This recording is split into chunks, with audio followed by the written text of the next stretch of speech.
What's up, movie fans? I'm the master of movies, Clay from the Hills Maniacs, and today I'm going to be talking about which movie franchise did a better crossover between two movies.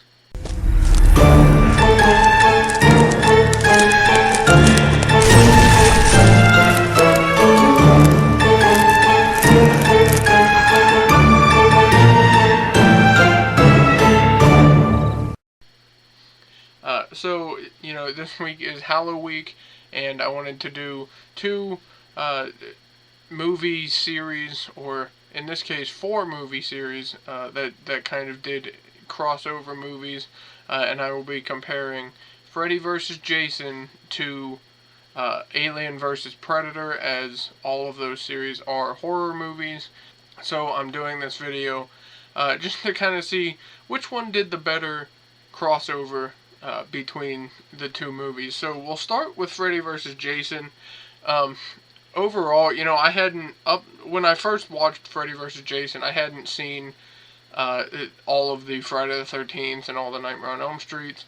I still don't think I've seen all of the Nightmare on Elm Street movies, but I have seen most of them. I've seen all the Friday the 13th for the most part, except the one where he goes to space, because, I don't care. But um, overall, when you think of a movie where you take two iconic horror movie villains such as Freddy Krueger and Jason Voorhees, and you put them together in a movie, you have high expectations for the movie. And looking at it as a solo movie, I didn't think it was that bad of a movie. But comparing it to some of the other Friday the 13th and Nightmare on Elm Street movies, it wasn't as good as I know a lot of people would have hoped it was. But I will give it some credit. It did have some amazing fight scenes between Freddy Krueger and Jason Voorhees, because they do end up fighting at pretty much at the end of the movie. So until then, they're pretty much just kind of teaming up, which is really weird. But I thought the battle scene between the two at the end was really good, actually. And there's always somebody trying to interfere in the thing with the people, the actual people, trying to interfere in this to let like Jason win so that Freddy couldn't haunt them in their dreams and blah blah blah. But they tried to interfere and it didn't help at all. And in the end, Jason may or may not have won, because Freddy winks at the end. So who knows if he actually won? But the way they did some of these kills too, there was a lot of unique kills in this movie compared to some of the other Friday the 13th and Nightmare on Elm Street movies. There was a lot of, the kid gets killed by getting stabbed in the back, literally, and then the bed gets folded up and he breaks his spine in half. People get decapitated, and it's really unique. Overall, I thought it was a really good movie for by itself. As part of that series, the two franchises, though, not really. A lot of the continuity was still kind of there. They didn't have like Freddy be back to life or something. It was overall still pretty good at keeping the continuity of the two previous franchises together, and I had a really fun time at least watching it. It is really slow at the beginning, until they start getting into like the fight scenes, and Jason is back and Freddy comes back and stuff.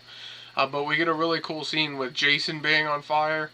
I think we've gotten that before with Freddy, so it was really cool to see Jason like on fire and still be able to, like, it didn't affect him at all.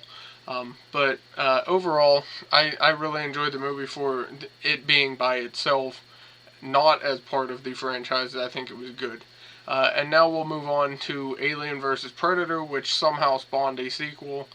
The first one should have been it, and Alien vs. Predator Requiem should not have been a thing. But for some reason they made it. Now, I didn't mind the idea of crossing over Alien and Predator, because again, two iconic series of movies. You had the Predator movies, and you had the Alien franchise. And the Aliens are classics. The Predators are kind of, at least the first one's a classic. You know, Arnold Schwarzenegger and uh, Jesse Ventura and all them in the original Predator movie.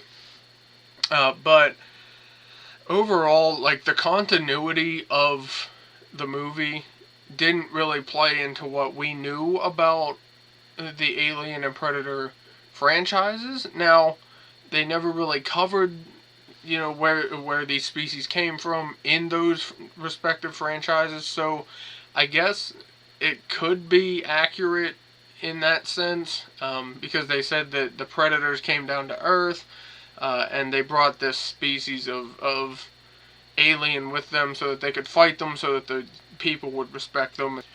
Which is a fine story if it's a solo film. To put it as part of both of these franchises with this backstory when we had never heard anything even remotely close to this before on these two franchises, you know.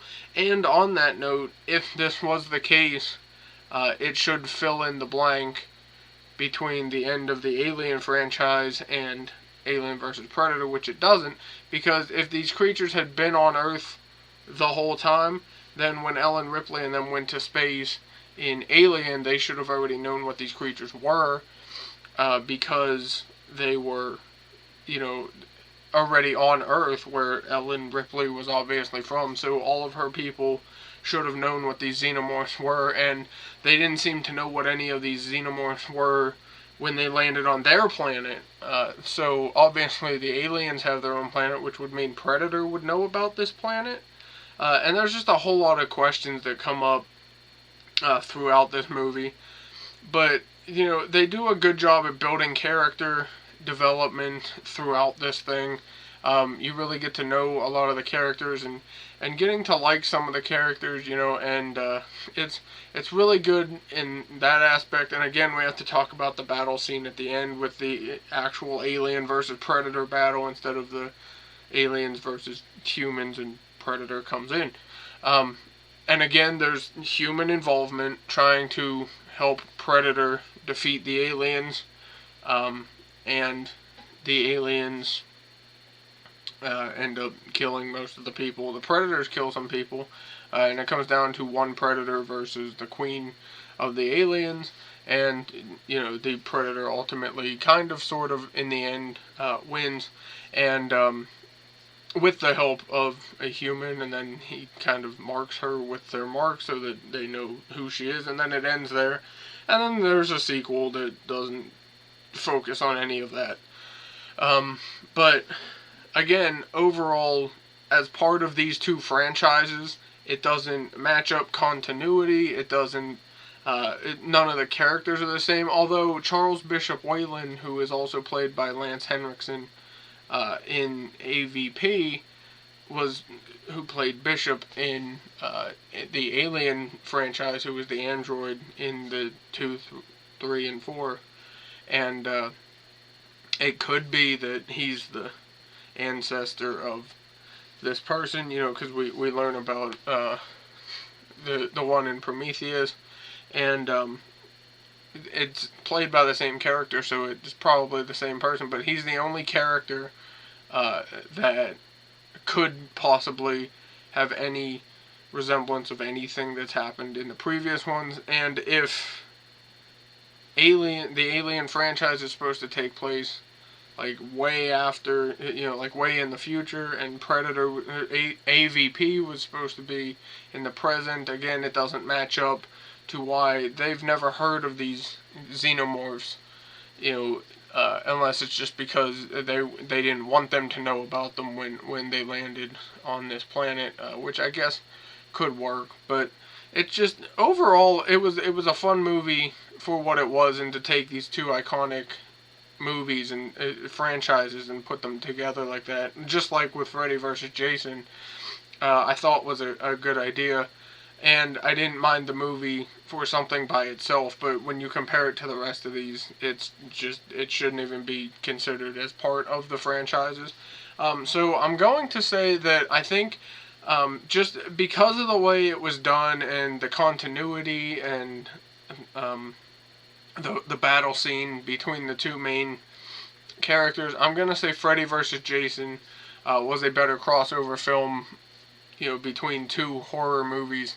And let me know your guys' thoughts, because I do like both movies, but I like both movies for separate reasons and as separate movies from the rest of their respective franchises. So, anyways, guys, there you go. Make sure you leave a like on this video. Comment which one you think was the better crossover, and if you think that maybe, like, if they were to redo them, do you think they could do them better? Do you think they should redo any of these crossovers? Are there any other movies you would like to see crossed over, not just horror, but just in general?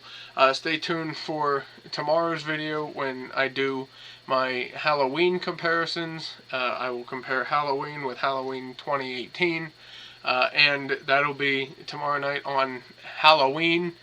So happy Halloween, everybody. Go check out what else we did this week, and I'll see you guys in the next one. Bye.